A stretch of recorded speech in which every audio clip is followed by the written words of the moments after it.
अगर मैं एक ऑफरोडिंग कार को एक ऑफरोडिंग पैच पर रिव्यू ना करूं तो इसके साथ जस्टिफाई नहीं होगा, मतलब इस कार के साथ भी जस्टिफाई नहीं होगा। मैं बात कर रही हूँ टाटा सिएरा ईवी की।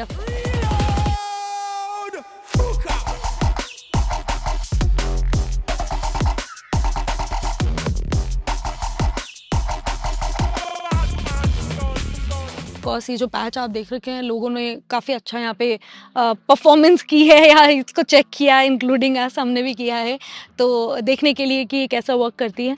सो अभी मैंने आपके साथ में शेयर किया था इसका वॉक अराउंड, और अब आ गए हम इसको टेस्ट ड्राइव करने के लिए और इसका कैसा ड्राइविंग एक्सपीरियंस है वो करने के लिए।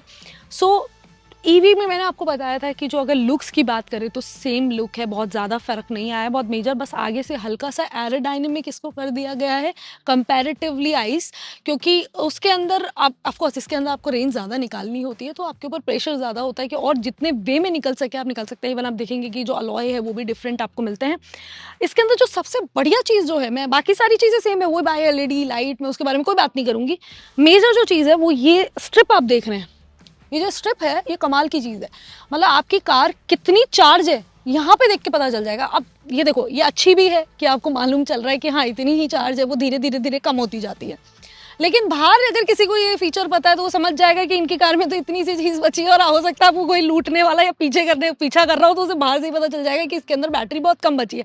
दोनों के अपने अपने फायदे नुकसान चीज़ें हैं। अच्छा, साइड में आए तो यहाँ पे आपको मिलेगा 19 इंचेस के अलॉय, और आप अगेन देखेंगे जो ईवीज में मोस्टली जो बहुत ही एरोडायनेमिक जो आपको अलॉयज दिए जाते हैं वही यहाँ पे मिलेंगे, ताकि आपको और बेहतर रेंज मिल सके। ग्राउंड क्लियरेंस वही 205 mm का है, थोड़ी सी बैटरी जो है ऊपर करके कोशिश किया गया है कि उतना ही रखा जाए। जो फ्लश डोर है, हैंडल्स है, वो मिलेंगे। कार्ड इसके अंदर मिलता है आपको, कार्ड आप देख सकते हैं स्क्रीन पे, ये कार्ड आपको मिलेगा, और इस कार्ड से भी आप ओपन कर सकते हैं। यहाँ पे quad wheel drive dual motor का यहाँ पे बैच मिल जाता है, लोगो मिलता है, क्योंकि ये वाला टॉप वेरिएंट है जिसमें एक्स्ट्रा अमाउंट देकर इसके अंदर फिट किया गया है। पीछे आपकी पूरी स्ट्रिप यहाँ पर भी मिलती है। रियर लुक एग्जैक्टली सेम है, सिएरा जैसा ही, एंड इसके अंदर आपको पावर टेलगेट मिलता है।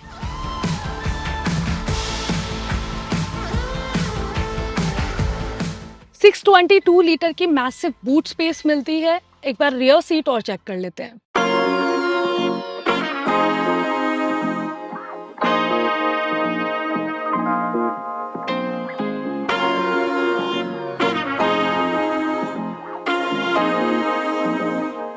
इसके अंदर स्पेस काफ़ी अच्छा है, थाई सपोर्ट भी मेरे लिए एम्पल है, मुझसे लंबे लोगों के लिए थोड़ा सा कम पड़ सकता है। 3 लोग आराम से बैठ सकते हैं, हम बिल्कुल भी नहीं है। ऑफकोर्स इलेक्ट्रिक में, इवन IC में भी नहीं है, इसमें भी नहीं है।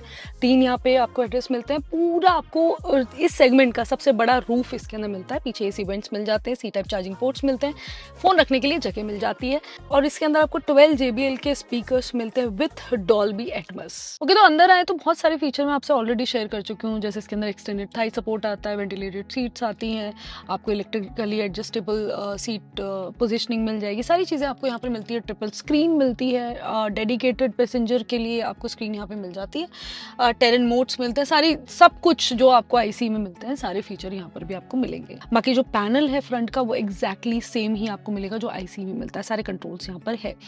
अब अलग इसके अंदर है कि 540 डिग्री आपको कैमरा मिलता है, आप स्क्रीन पे देख सकते हैं हाउ इट वर्क्स।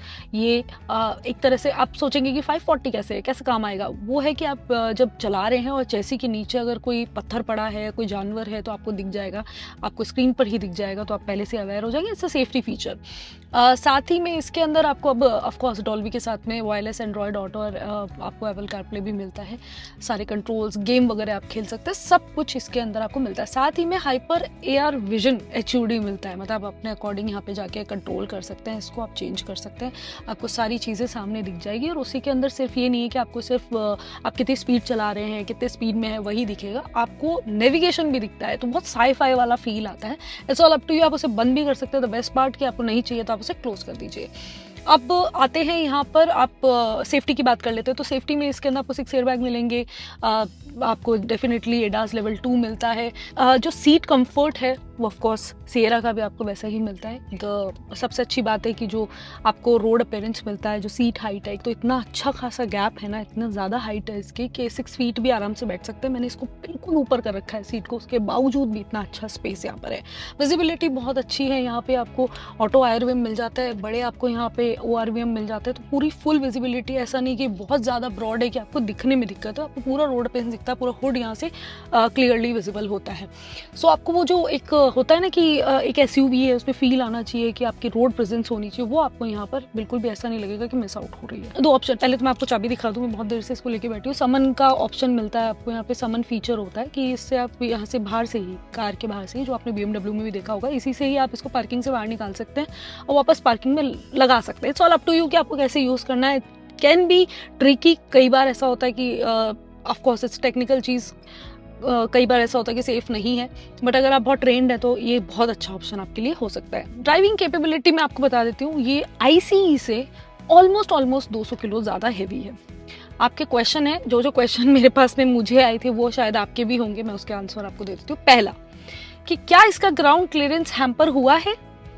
नहीं, क्योंकि इसकी बैटरी को ऊपर प्लेस किया गया है और उसकी वजह से जो 205 mm आपको उसके अंदर मिलता है ICE में, वही आपको EV में भी मिलेगा। क्या बैटरी ऊपर प्लेस करने से हेडरूम हैम्पर हुआ है? तो क्लियरली आप देख सकते हैं मुझे पीछे वाली सीट पर कोई हैम्पर नहीं हुआ है। आराम से 6 फीट अबव लोग आराम से इसके अंदर बैठ सकते हैं, कोई दिक्कत नहीं आने वाली है। तीसरा क्वेश्चन, क्या ये जो है 4x4 है? I can't say it is not 4x4, it's a quad wheel drive, like 2 motor placed है फ्रंट और रियर के अंदर, उससे ये पूरा जो ऑल व्हील ड्राइव वाला जो परफॉर्मेंस है वो पूरा कर लेते हैं। अगर आप कोर ऑफ रोडिंग चाहते हैं तो वो सारी कैपेबिलिटीज़ आपको मिलती है। यहाँ पे टेरेन के मोड्स दिए गए हैं, आप अपने अकॉर्डिंग उसको चेंज कर सकते हैं। बूस्ट मोड है, अगर आपको कहीं बहुत ही टफ जगह पे, जैसे कि हमने वीडियोज़ में देखा है कि आप बड़े पहाड़ या टीले पे भी चढ़ सकते हैं, मिट्टी के अंदर भी अच्छा परफॉर्म करती है, तो वो परफॉर्मेंस आप देख सकते हैं। ऑफ रोडिंग कैपेबिलिटीज़ इसकी सब कुछ इसने परफॉर्म किया है and it is very much capable. Next आते हैं रोड की परफॉर्मेंस पर। अगर आप ब्लैक टॉप पे अगर चला रहे हैं, रोड्स पर अगर आप ड्राइव कर रहे हैं, तो देखो थोड़ा सा आपको हैवियर फील होती है जो ICE से, क्योंकि मैं बहुत टाइम से सिएरा चला रही थी ICE, और जब मैं एकदम से इस पर आई तो मुझे हल्का सा लगा कि थोड़ी सी हैवियर साइड पे है। बट उसका एक फ़ायदा भी है कि जो बैलेंस है, क्योंकि आप देखेंगे कि जितनी भी SUVs होती हैं वो जब आप बहुत फास्ट स्पीड में जाते हैं तो वॉबल करती है। इसकी top speed 180 kilometre per hour, तो आप अगर इतनी स्पीड लेते हैं तो थोड़ी सी वॉबल करती है, आपका कॉन्फिडेंस शेक होता है, वो यहाँ पे आपको फील नहीं होगा। ये रोड से चिपक कर चलती है, आपको मजा आएगा, आपको लगेगा कि हाँ इसकी पकड़ है, तो आपके अंदर कॉन्फिडेंस बिल्ड होगा।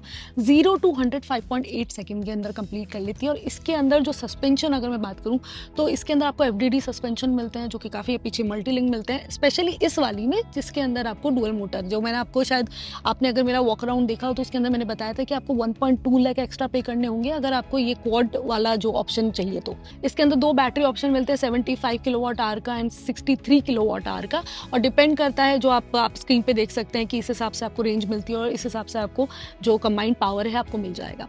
तो मेन जो चीज़ें हैं ना, जो चलाने में आपको मज़ा आएगा, फर्स्ट आपको मज़ा आएगा, अच्छा ग्राउंड क्लियरेंस है, सेफर साइड में अगर आप देखें तो सेफ्टी बहुत अच्छी है, पकड़ बहुत अच्छी है, कॉर्नरिंग बहुत अच्छी है, और सिटी के अंदर ड्राइविंग बहुत अच्छी है, कंफर्ट आता है। ऐसा नहीं लगता कि आप बहुत बड़ी गाड़ी चला रहे हैं कि आप सिटी में मनूवर कर पाएंगे, नहीं कर पाएंगे। हाँ, अब यहाँ पर ये होता है कि आपको किस पर्पस के लिए चाहिए। आपकी बहुत ज़्यादा ड्राइविंग रहती है तो आई वुड सजेस्ट कि आप EV पे ही जाइए, क्योंकि ये आपके लिए एक वैल्यू फॉर मनी साबित होगी। इसका प्राइस स्टार्ट होता है 18.79 लाख से। लेकिन अगर आपको लगता है कि नहीं, मुझे इतनी ज़्यादा ड्राइविंग नहीं होती, इतना इम्पैक्ट नहीं पड़ता है, और शायद आपको एथेनॉल वाला जो इशू है इतना ज़्यादा इम्पैक्ट आपको नहीं कर रहा है, तो आपको ICE पे जाना चाहिए। मतलब मेरा कहने का मतलब है दोनों लगभग सेम है, लेकिन अगर आपको लग रहा है कि नहीं मुझे इतनी ज़रूरत नहीं है, मैं इसका पैसा उतना वसूल नहीं कर पाऊँगा या कर पाऊँगी, तो आप उस पर जा सकते हैं। ड्राइविंग में बहुत अच्छी है, विजिबिलिटी बहुत अच्छी है, लेटेस्ट फीचर इन्होंने दिए हैं, इंट्रोड्यूस किए हैं। कुछ फीचर है जो आपको ICE में नहीं मिलेंगे, जैसे 540 डिग्री आपको नहीं मिलेगा, क्वाड वाला आपको ऑप्शन उसके अंदर नहीं मिलेगा, इसके अंदर हाइपर लिंक वाला जो आपको HOD है वो इसके अंदर नहीं मिलेगा, जो मैंने आपको बताया कि सामने जो फ्रंट में जो लाइट्स है वो बैटरी पता करती है वो नहीं मिलेगा। हालांकि ये फीचर उतने इंपॉर्टेंट नहीं है कि आपको पूरी कार उस हिसाब से डिसाइड करनी पड़े, लेकिन बहुत अच्छे फीचर हैं जो कि लग्जरी कार में मिलते हैं और आपको एक 20 लाख की कार में ये सारी चीज़ें मिल जाती हैं। सो ये था मेरा ओपिनियन, और आपको कैसा लगा ये वीडियो मुझे कमेंट सेक्शन में ज़रूर बताएँ। और अगर आपको ऑप्शन मिले कि आपको चूज़ करना पड़े आईसी में से या सिएरा ईवी में, तो आप कौन-सी चूज़ करेंगे? मुझे कमेंट सेक्शन में ज़रूर बताएँ। Bye bye, take care.